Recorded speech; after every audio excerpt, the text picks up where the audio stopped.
est 19h, bonsoir à tous. À la une de l'actualité ce soir. Le général de corps d'armée Ahmed Gaïd Salah, vice-ministre de la Défense nationale, chef d'état-major de l'armée nationale populaire, effectuera à partir de demain une visite d'inspection et de travail en 3e région militaire. Les détails dans quelques instants.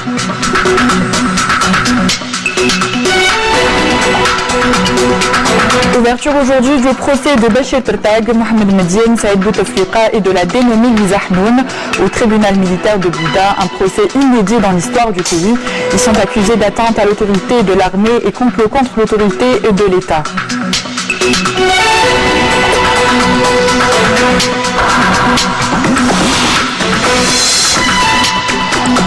International, le sommet Action Climat s'est ouvert aujourd'hui à l'ONU. Les dirigeants d'une 60aine de pays tenteront de trouver un compromis pour revoir à la baisse les émissions de gaz à effet de serre. L'Algérie présentera son plan national. Nous vous présenterons également dans notre édition le procédé innovateur d'une équipe de recherche de l'unité de développement des équipements solaires de Bousmaïl qui a reçu le prix national de l'énergie Globe Algérie 2019 en juin dernier. Une innovation qui permet de réutiliser et de valoriser les déchets de pâte de papier générés par l'industrie du papier recyclé.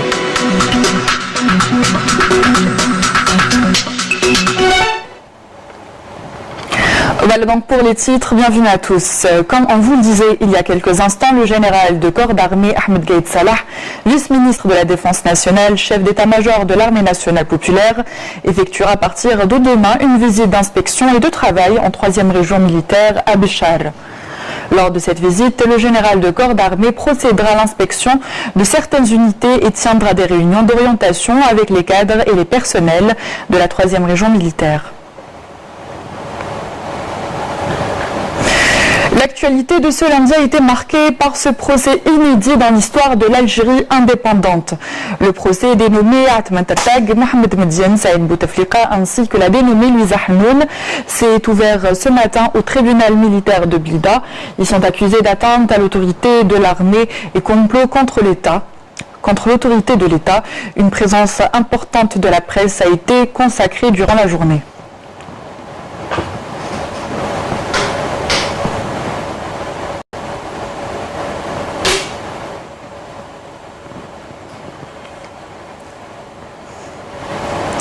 Et nous avons en direct avec nous du tribunal militaire de Blida notre reporter Naïma Haouch. Alors Naïma, quels sont les derniers développements de ce procès ? Alors quelques mètres nous séparent du tribunal militaire de Blida où il a débuté ce matin le procès emblématique de Mohamed Mediane, de Atman Tertag, de Saïd Bouteflika et de la dénommée Louisa Hnoun. Un important dispositif de sécurité a été déployé. La route d'ailleurs derrière moi vient d'être ouverte à la circulation, a relevé également la présence accrue de journalistes, si dire l'ambiance qui prévalait tout au long de la journée en marge de la tenue du procès. Pour rappel, de lourdes accusations pèsent sur les 4 détenus. Ils sont accusés de porter atteinte à l'autorité de l'armée et de complot contre l'autorité de l'État en vertu de l'article 284 du Code de justice militaire et des articles 77 et 78 du Code pénal. Plus tôt dans la journée, on avait évoqué un éventuel report de la date, à une date du procès à une date ultérieure, mais après les délibérations, le procès s'est finalement poursuivi et les 4 accusés demeuraient toujours dans l'enceinte du tribunal militaire de Blida. Il faut préciser que ces informations ont été recueillies sur place, de la bouche même d'une partie de la défense, à sa sortie donc du tribunal, en fin d'après-midi ou de journée d'ailleurs. La prudence reste toujours de mise et tous les yeux restent rivés sur ce qui est considéré comme un procès historique. Merci Naïma, je rappelle que vous êtes au tribunal militaire de Blida. Toujours dans le cadre de la justice, l'ancien ministre des Transports et des Travaux publics, Boujedmaat El-Aï, a été placé aujourd'hui sous mandat de dépôt à la prison d'El Harrach à l'issue de son audition par le juge instructeur auprès de la Cour suprême à Alger, auprès de cette cour. Boujedmaat El-Aï, qui est également député à l'Assemblée populaire nationale, est accusé notamment d'abus de fonction et de dilapidation de biens publics. Il est à rappeler que le ministère de la Justice avait demandé en juin dernier le lever de son immunité parlementaire.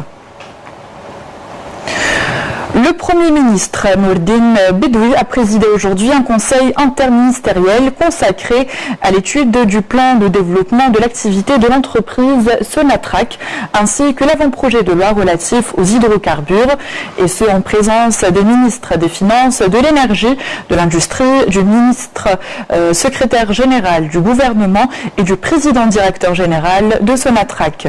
Durant ce conseil, il a été procédé à la présentation du plan de développement de l'entreprise Sonatrach 2020-2030 qui a trait à la nouvelle stratégie de développement du secteur des hydrocarbures en Algérie, et ce à court, moyen et long terme. Par ailleurs, l'avant-projet de loi des hydrocarbures a également été exposé. Cet avant-projet vient en réponse au développement enregistré dans le domaine des hydrocarbures.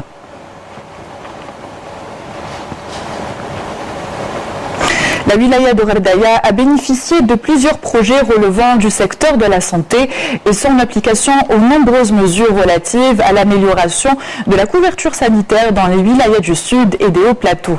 Les détails avec Nisrine Moussaïd. Dans la wilaya de Ghardaïa, le secteur de la santé connaît un saut qualitatif. Suite aux dernières mesures prises par le gouvernement relatives à l'amélioration de la prise en charge sanitaire des habitants des wilayas du sud et des hauts plateaux, plusieurs projets sont en cours de réalisation, notamment le projet de construction d'un établissement hospitalier d'une capacité de 240 lits qui enregistre un taux d'avancement des travaux favorable. Cette structure permettra d'augmenter la capacité d'accueil des malades qui est actuellement à 5080 lits. Avec ce nouveau projet, elle devra passer à 5340 lits, ce qui permettra une meilleure prise en charge des malades de la région. Les Grara et Brienne, deux communes de la wilaya de Ghardaïa, connaissent elles aussi la réalisation de plusieurs structures sanitaires. Il s'agit notamment du projet de réalisation de 4 polycliniques. نصمم القرارات الأخيرة التي اتخذها مجلس الوزراء فيما يخص Les dernières mesures prises lors du Conseil des ministres concernant l'amélioration de la prise en charge sanitaire dans les régions du Sud et des hauts plateaux, la décision de multiplier par 2,5 le salaire des praticiens spécialistes de la santé publique exerçant dans les wilayas du Sud et les accords de jumelage établis entre les hôpitaux du Nord et du Sud ne feront qu'améliorer la qualité du service sanitaire dans ces régions. تحسين الرعاية الصحية وتمثيل الرعاية الصحية أحسن على مستوى الجنوب الشرقي. Cette mesure ne fera qu'encourager le travail des médecins exerçant dans le Sud qui devaient travailler dans des conditions précaires. Les wilayas du Sud sont connus pour leur manque en matière de personnel médical. Nous espérons que ces mesures amélioreront la qualité de la prise en charge sanitaire. Pour rappel, la wilaya de Ghardaïa bénéficiait récemment d'un hôpital psychiatrique d'une capacité de 30 lits ainsi qu'une unité pour la prise en charge de la toxicomanie. Et à présent, je vous propose d'écouter la déclaration de Abbas Bouamama, membre du Conseil de la Nation et représentant des notables de la région d'Il-Lézi. Abbas Bouamama qui valorise les décisions prises par le gouvernement en matière d'amélioration de prise en charge sanitaire pour les habitants du Sud et des hauts plateaux, ainsi que du rôle de l'armée populaire nationale pour la prise en charge sanitaire également des habitants des régions frontalières.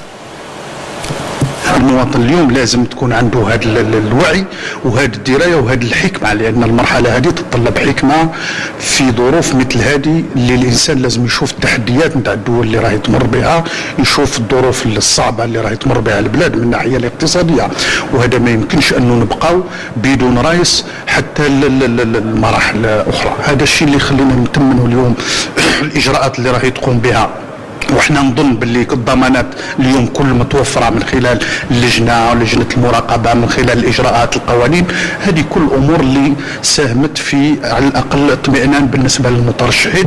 وحنا الشيء اللي يهمنا اليوم هو انه الجزائر تكون قويه، لان احنا نعرفوا احنا نقول لك بكل صراحه ماهوش باش نتزايدوا على الناس، ولكن احنا اللي نعيشوا في المناطق الحدوديه بالخصوص نعرفوا الشيء والتحديات اللي راهي تمر به الدول الجوار. هذا الشيء اللي يخلينا اليوم نقولوا للمواطن انه لازم يمشي في الانتخابات الرئاسيه. ما يمكنش انه نواصلوا بهذه الطريقه، انه في كل مره يطرح قضيه انتخابات يتم بعض الاشخاص ولا بعض الاطراف اللي تحاول تسوق واللي تحاول تغرس الاحباط في نفوس المواطنين. احنا نقولوا لهم اليوم انه الدوله لازم تمشي، لازم تستمر. بواش تستمر بالانتخابات؟ نفوتوا بالسيف عليهم وما نفوتوش على بلادنا. يحيى الجيش التحرير ويحيى قايد صالح هو اللي راه قايم بها، راه قابضوا الحدود، قابضوا كرم بعض الدول دخلوا علينا ياك هكذا. بس الحمد لله قايد صالح راه من الحدود للحدود قابضها كاع، نحمد الله ونشكره. ان شاء الله الجيش ربنا يحفظ ويستر ان شاء الله بحمين تمورث. يمكن ان شاء الله وين يرفد تمور ان شاء الله وين تياوين هذا مكان، وربي يحفظنا ولادنا. الرئاسيات هذه راه متاملين فيها ان شاء الله باذن الله، وان شاء الله يرزقنا ربي برايس يخاف ربي ويخدم خدمته. لازم الفوت في اقرب وقت. انا كون سي بكره الفوت نديروه العشيه، ماشي سمانه نديروه، ماشي الفوت العشيه لازم. هذه سيوبليجي يديروا فوت يديروا رئيس. الانتخابات في الوقت الحالي لازم، باسكو كما قالوا البلاد راهي كما قالوا المؤسسات كاع ضربوا في حيط، الناس راهي في لاكريز، الخدمه ما كان حتى حاجه كما قالوا راهي تسمى لازم لنا رئيس باش الامور تمشي في لبلاصتها. الانتخاب واجب وشرعا، واليوم بيجي شهر ديسمبر نطلبوا من المواطنين كلهم يجوا بقوه الانتخاب، هذا مصيرنا وباش نديروا رئيس شرعي.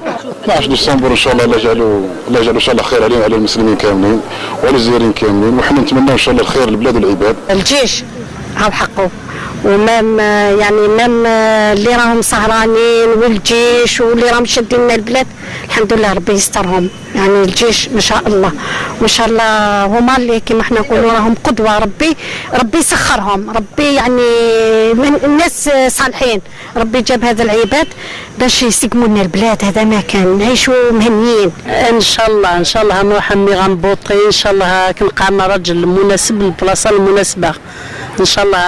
هذه يسوى ركز على يرفد نتا مورث. التصريحات نتاع السيد قائد الاركان نتبعوها في كل مره، انه في كل مره يوضح انه الجيش ما عنده حتى مصلحه في الامور هذه. الجيش اللي يسعى عليه الجيش هو انه تكون انتخابات حره ونزيهه. الجيش هو اللي رافق الحراك، هو اللي رافق المواطنين، هو اللي رافق الشعب. هذا الشيء اللي خلينا نقولوا انه هذه المؤسسه بالنسبه لنا احنا كجزائريين نشوفوها انها من الخطوط الحمراء اللي ما نقبلوا حتى واحد يتعدى عليها. 39 postulants à la candidature pour la présidentielle du 12 décembre 2019 ont procédé jusqu'à ce jour au retrait des formulaires de souscription des signatures auprès de l'autorité nationale indépendante des élections. Parmi ces postulants à la candidature pour le prochain scrutin présidentiel figurent des indépendants ainsi que des chefs de partis politiques. La nouvelle loi organique relative au régime électoral fait obligation aux candidats à la présidentielle de présenter 50 000 signatures individuelles au moins d'électeurs inscrits sur une liste électorale. Ces signatures doivent être recueillies à travers au moins 25 wilayas. Le nombre minimal des signatures exigées pour chacune des wilayas ne saurait être inférieur à 1200.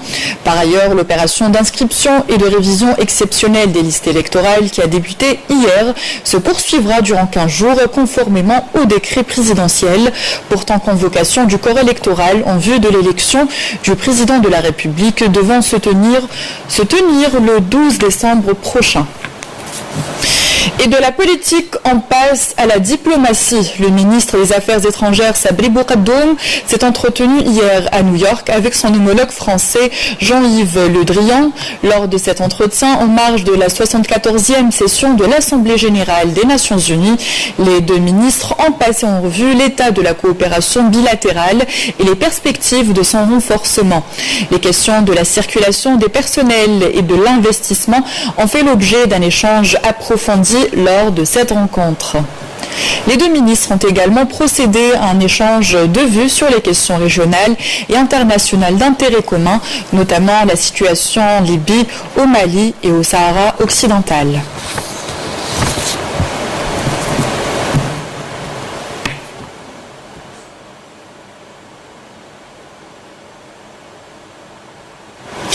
Après les jeunes, le tour est aux dirigeants du monde entier de se mobiliser pour la planète. Le sommet du climat s'est ouvert aujourd'hui à New York. En effet, une soixantaine de chefs d'État se retrouvent aujourd'hui à l'ONU pour un sommet sur l'urgence climatique censé revigorer le chancelant accord de Paris, alors que jamais l'humanité n'a rejeté dans l'atmosphère autant de gaz à effet de serre. Les détails avec Nissan Ben Saïdi. Le sommet Action Climat à l'ONU, où siège une soixantaine de dirigeants mondiaux et où l'absence du président américain Donald Trump a été soulevée. Les participants sont tenus de présenter des plans concrets pour redonner de la vie à l'accord de Paris de 2015. Un seul et unique objectif, convaincre chaque pays de s'engager davantage dans la réduction des émissions des gaz à effet de serre. Lors du sommet de la jeunesse du climat, le secrétaire général des Nations Unies, Antonio Guterres, a insisté sur le rôle important de la génération à venir pour préserver la planète. My generation has largely failed until now to preserve. Ma génération a largement échoué jusqu'à aujourd'hui à préserver à la fois la justice dans le monde et à préserver la planète. J'ai des petites filles. Je veux que mes petites filles vivent sur une planète habitable. Ma génération porte une énorme responsabilité. C'est votre génération qui doit nous rendre responsables pour que nous ne trahissons pas l'avenir de l'humanité.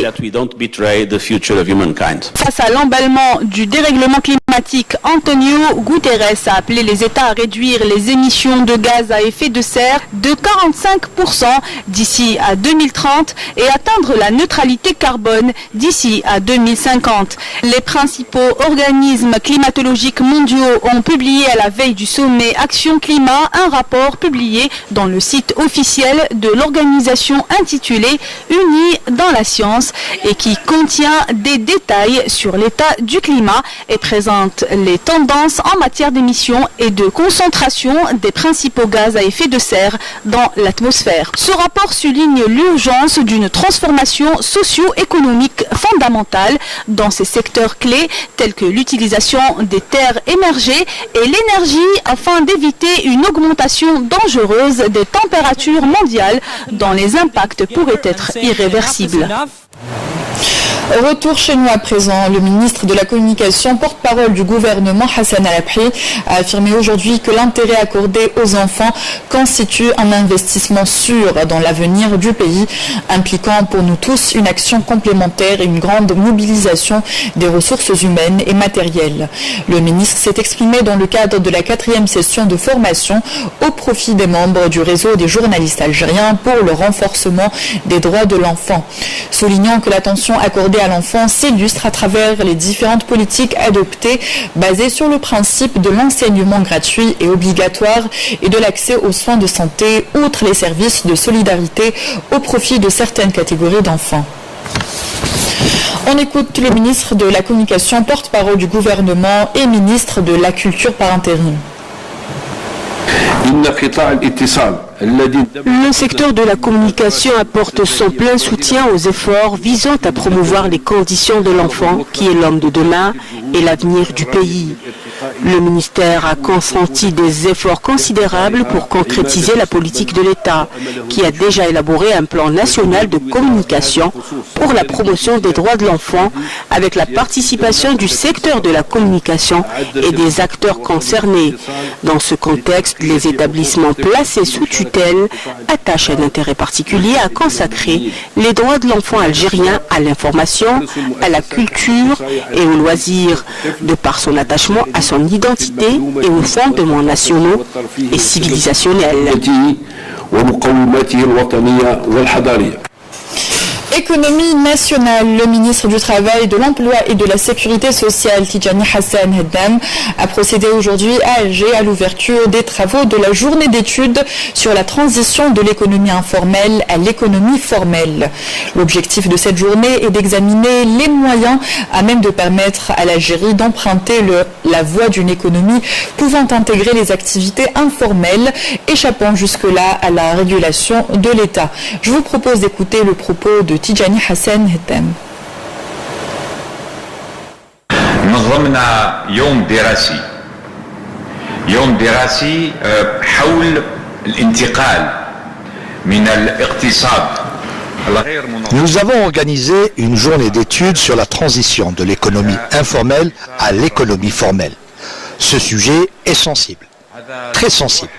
Il constitue une priorité pour les pouvoirs publics. Pourquoi ?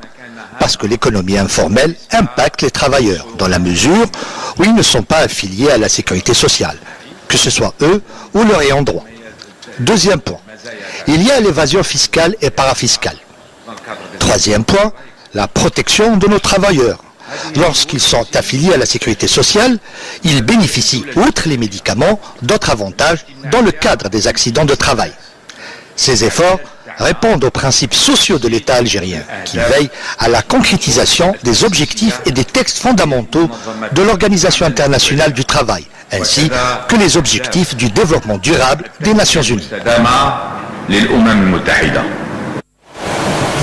Un mot du MDN dans le cadre de la coopération militaire bilatérale algéro-tunisienne au titre de l'année 2019. Le patrouilleur lance-missile Carthage, numéro de bord 503 de la marine tunisienne, a accosté aujourd'hui au port de Djindjen à Djidjel, façade maritime Est, 5e région militaire, dans une escale qui durera jusqu'au 29 du mois en cours, et ce, afin de participer à l'exécution de la 6e édition de l'exercice Mourjan 2019, conjointement avec les forces navales algériennes. À l'occasion de cette escale, la délégation tunisienne a effectué une visite de courtoisie au commandant de la façade maritime Est, 5e région militaire, et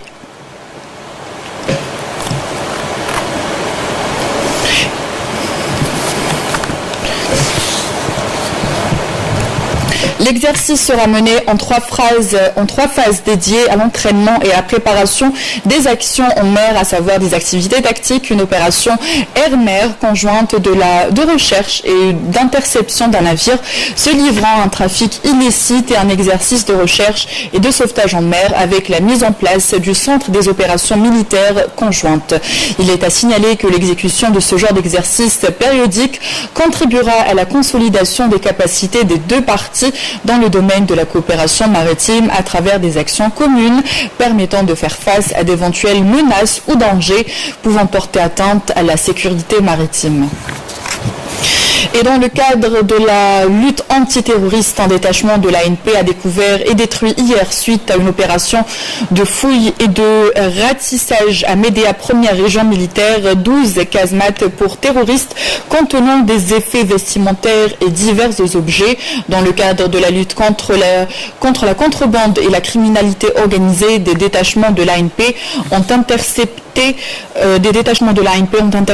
je disais, lors d'opérations distinctes menées en coordination avec les services de douane à Tamanrasset et Ingizem, 6e région militaire. 16 individus et saisis de groupes électrogènes, 8 marteaux-piqueurs, 2 détecteurs de métaux, 248 sacs de mélange de pierres et d'or brut, ainsi que 3 véhicules tout-terrain, 2 camions, une plaque photovoltaïque et un broyeur de pierres. Par ailleurs, des unités des gardes-côtes ont saisi à Mostaganem et El Razawat, 2e région militaire, 67,7 kg de kif traité, tandis que des éléments de la gendarmerie nationale ont saisi 100 comprimés psychotropes et 4081 unités de différentes boissons à Oran, 2e région militaire, et Msila, 1re région militaire. Dans un autre chapitre, 10 nouvelles spécialités dans les énergies renouvelables sont proposées cette année par les centres de formation professionnelle. À Gardaïa, par exemple, les encadreurs tentent d'orienter les stagiaires pour leur permettre de faire le choix. Bouchabali. Dans ce centre de formation professionnelle à Ghardaya, on accueille les stagiaires inscrits au titre de la session 2019 pour les orienter et les informer sur les nouvelles spécialités afin qu'ils puissent faire le bon choix. En tenant compte des niveaux des stagiaires, les conseillers d'orientation leur expliquent ce qui pourrait leur correspondre le mieux. Ils peuvent, grâce aux portes ouvertes, accéder aux différents ateliers pour avoir une idée précise sur ce qu'ils souhaitent faire. Je n'ai pas obtenu mon bac, c'est pourquoi je suis venu au centre pour obtenir un diplôme. J'ai choisi de faire TS en informatique. J'ai choisi électricité du bâtiment pour assurer mon avenir. Pour l'avenir, les centres de formation professionnelle misent sur une nouvelle spécialité, celle des énergies renouvelables, après la réception de l'Institut régional d'excellence. Il y a de nombreuses spécialités nouvelles, comme les travaux publics, le tourisme, l'urbanisme, l'agriculture et l'environnement. Il est également question d'ouvrir un centre d'excellence pour les énergies renouvelables à Oued Mechou, qui formera des stagiaires de toutes les wilayas du Sud. Nous sommes en phase d'équipement et de recrutement d'enseignants. Ce centre contribuera à former davantage d'apprenants dans de nouveaux métiers et une meilleure spécialisation, notamment à travers le probable lancement du baccalauréat professionnel. De Ghardaya, on part à Bousmaïl. Une équipe de l'unité de développement des équipements solaires de Bousmaïl a reçu le prix national de l'énergie Globe Algérie 2019 en juin dernier. Le laboratoire d'équipements et applications héliothermiques ont été primés pour une innovation qui permet de réutiliser et valoriser des déchets de pâte de papier générés par l'industrie du papier recyclé. Un reportage de Iman Khmissi. Isoler une maison à l'aide de carton, c'est le pari que se sont lancés les chercheurs de l'unité de développement des équipements solaires. Les déchets industriels de carton étant le casse-tête de nombreuses entreprises, une recherche de plus d'une année a permis de trouver une seconde vie utile aux déchets. On a trouvé que l'utiliser dans l'isolation thermique des bâtiments, que ce soit au niveau des planchers ou là, au niveau des murs, pourquoi? Parce que le papier en lui-même, il est constitué de fibres cellulosiques qui peut être utilisé comme matière de base pour l'isolation. C'est un déchet de papier en fin de cycle. En fin de cycle, c'est-à-dire il est destiné à être jeté. Donc là, on pourrait participer à mieux évaluer notre environnement. Donc d'une part, donc c'est un côté positif pour l'environnement, et d'autre part, nous l'avons récupéré pour faire quelque chose de bien. Et ce qu'il y a de bien aussi avec cette innovation, c'est qu'elle emploie de l'énergie verte.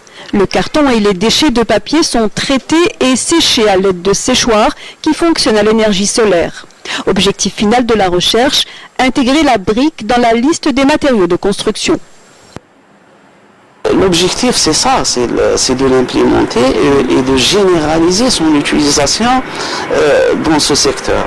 Mais avant d'y arriver, il faut passer par des études, des méthodes de mise en œuvre, la proposition de produits aussi, parce qu'il n'y a pas que ce produit que le projet va générer. Il y aura d'autres produits. On compte même l'utiliser dans la construction elle-même, c'est-à-dire dans les matériaux de construction. Nous faisons de la recherche utile. C'est-à-dire que nous avons pratiquement des contrats, des conventions avec des partenaires socio-économiques. Donc pratiquement, nous travaillons beaucoup plus sur la demande. En plus de la valorisation des déchets industriels, plusieurs projets sont sur le grill de l'UDES. Ils devraient, une fois aboutis, répondre à des besoins de la sphère économique. Cette édition tire à sa fin. Voici un rappel des titres. Le général de corps d'armée Ahmed Gaïd Salah, vice-ministre de la Défense nationale, chef d'état-major de l'armée nationale populaire, effectuera à partir de demain une visite d'inspection et de travail en 3e région militaire.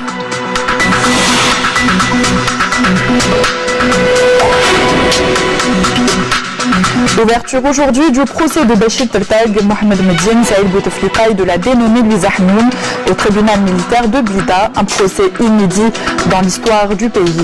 Ils sont accusés d'atteinte à l'autorité de l'armée et complot contre l'autorité de l'État.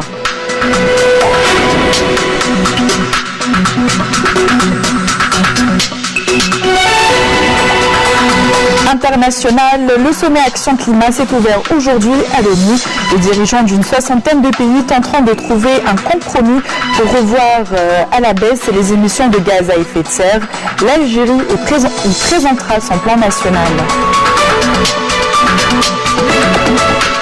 vous présenterons également dans notre édition les procédés innovateurs d'une équipe de recherche de l'unité de développement des équipements solaires de Bousmaïl qui a reçu le prix national de l'énergie Globe Algérie 2019 en juin dernier.